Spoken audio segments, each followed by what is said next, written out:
So, what is Halo Infinite? It's probably the worst game I've ever played. No, I'm just kidding. It's the second worst game I've ever played. The first worst game I've ever played was Kingdom Hearts 1. The first worst game I've ever played was Kingdom Hearts 3. I mean, that game was soulless, man. I remember going to bed the same night that I beat it and just, wow.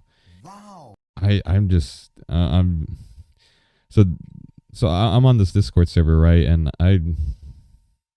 I'm on this Discord server, right? And I helped organize this Halo Infinite event and whatever. It's free to play. I've already had a little bit over 60 hours in Halo Infinite. I already thought the game sucked, but I obliged. I'm like, okay, let me just spend time with the community, right? Because that's what I gotta do. I'm here playing Halo Infinite with my chaps, right? With my team, as you will. You can call them whatever you want. Man, I played for at least a good solid 2 hours today. After already having spent like 60 hours on the game itself already. I already spent like maybe like roughly 2 hours playing with these guys.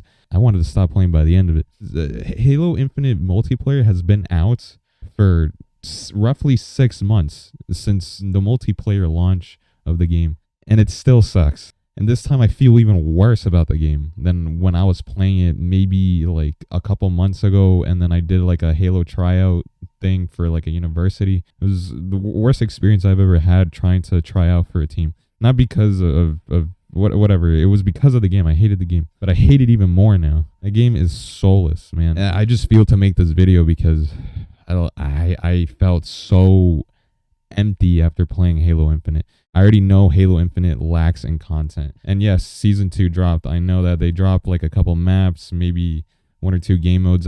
I don't know. I haven't been keeping up with it.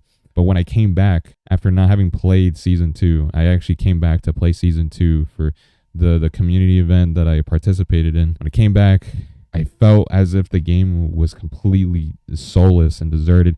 I don't know what 343 is doing. I don't know what roadmap that they had for this game, but it's absolutely terrible. You can't tell me that this game is Halo. It is not Halo. You had Halo 3, for crying out loud, drop all the content that they dropped at launch. And I played Halo 3 a lot. I probably have, if I remember correctly, I probably almost had 13 to 1400 gamer score on Halo 3. That's how fun it was. I don't remember Halo 3 being boring at all. And it was one of the most captivating video games that I ever played in my childhood. I mean, I had the game in 2009 and that game was still popping. The game was so good that I still have that Halo 3 poster after I don't know how many years. The game case that I had came with it. I still have that poster. It's been in that same position. Forgive me, whatever. My finger can't even point correctly. It's been in that same position for at least over a decade. I'm 24. But what makes me so upset is that I can't understand why 343 can't make a competent Halo game. Yes, the gameplay is good, but something about it is just soulless. Like the way that they made the game was soulless. It's like listening to music. When you listen to music, you get the emotions of what the artist was trying to convey. But when you play something like Halo Infinite, you can just feel that the developers of the game just didn't care. Yes, I've heard management issues and whatever issues that the company experienced, but this is just a sorry excuse.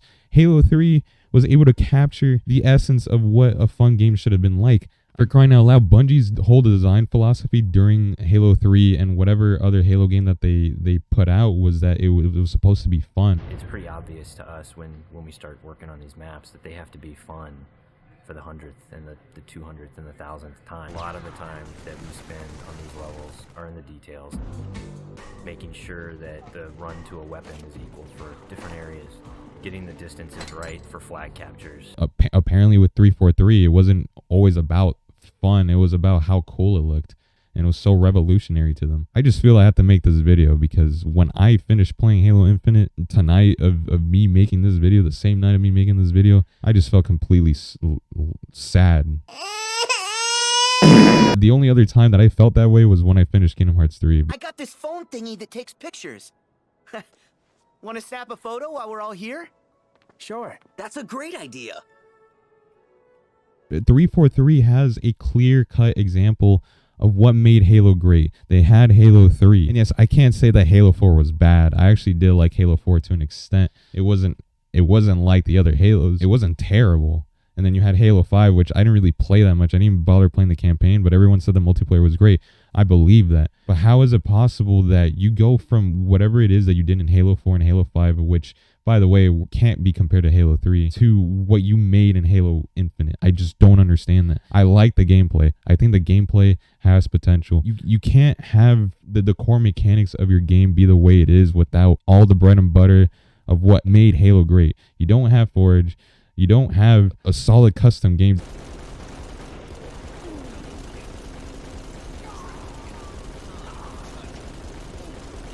You don't have any competent content.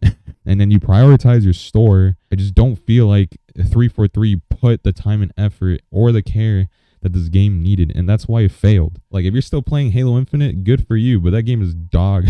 That game is total dog poop. That game deserves to die out. I don't care, man. I've hated Halo Infinite for a while, but this time that I played, I can't even describe my hatred for it right now. This is the second game that feels this way to me. First one was still Kingdom Hearts. To even add more to that, I feel like this is a running problem with game IPs that get traded to someone else or end up going under the umbrella of another company. Bungie didn't want to make any more Halo games. They wanted to go on and do other things, and then they created Destiny and whatever.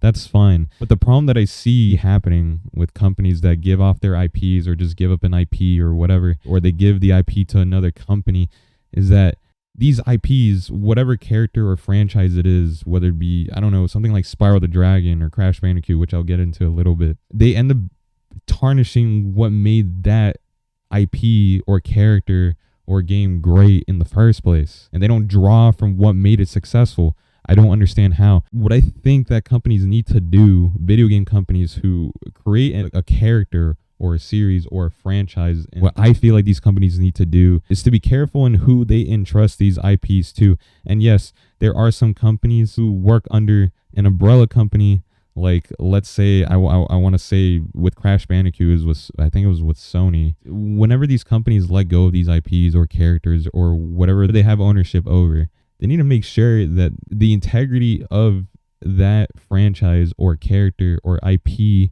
is kept, because you see a lot of these franchises start off so great, and then as soon as the company doesn't want to work on that same franchise anymore, or their contract with that IP ends, it goes off to a different studio. Whoops.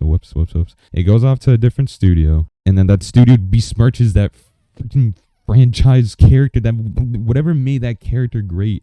They ruin it. I mean, you have prime examples like Crash Bandicoot, which was under the ownership of Naughty Dog.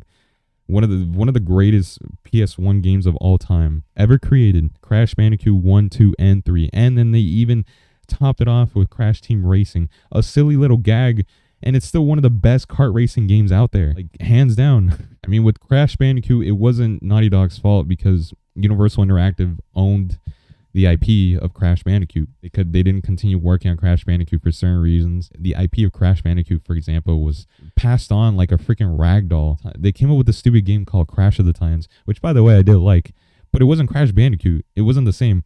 I mean, I was a kid when I played it, and I still loved it. Like, I still actually like Crash of the Titans, but it wasn't Crash Bandicoot anymore. And then eventually, a decade later after all this, Crash Bandicoot 4 comes out in 2020, I want to say. And yes, it's still technically a Crash Bandicoot game, but it doesn't have the same charm of what made Crash Bandicoot great. And that's what a lot of these games that end up getting passed on to different developers, or because Toys for Bob was the one that created Crash Bandicoot 4. These game companies just lack the vision and perspective of what past video game companies had, and especially if they're the same companies that are taking over those IPs. If video game companies really care about making a video game great and fun, then they should look into the past of what made that game fun, especially if they are given the ownership of that IP of a previous company. The whole reason to look into the past is to not create your own template of what you think makes the game good. Because clearly the games that are being created right now, like Sonic Forces, like maybe Crash Bandicoot 4, which is okay, but it's not Crash Bandicoot, and like Halo Infinite, those games aren't good. I mean, they're okay, but they don't draw the charm of what made these franchises what they are. You can't tell me that Halo Infinite is great. No one's even playing Halo Infinite. And then you have Kingdom Hearts 3, which I'm going to go back to. You have Kingdom Hearts 3. Kingdom Hearts 2 was one of the greatest RPG style hack and slash games that I have ever played. Oh my god, hands down, one of the most magical games I've ever played. And even 10 years after it being released and me replaying it, it still feels like magic. You create an abomination like Kingdom Hearts 3. Like, Square Enix doesn't draw from what made Kingdom Hearts 1 or 2 great and charming, but then they create Kingdom Hearts 3.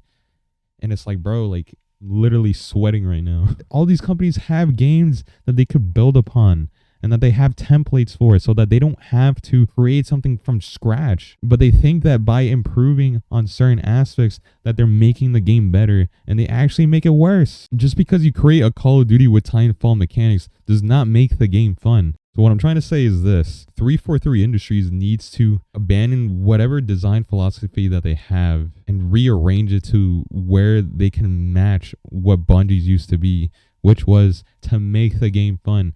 They made Master Chief in the perspective of the player. Is it more satisfying as a player to kill Guilty Spark yourself, or to see the Chief do it in cinematic?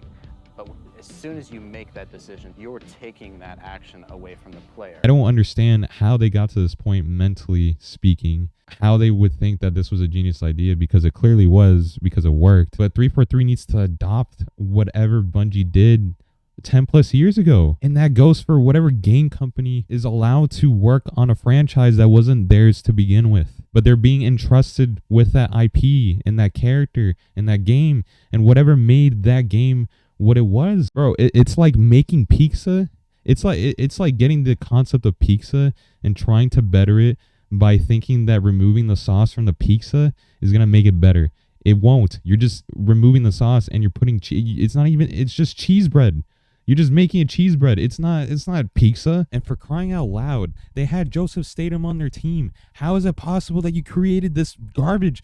I rest my case. 343, lock it in, man.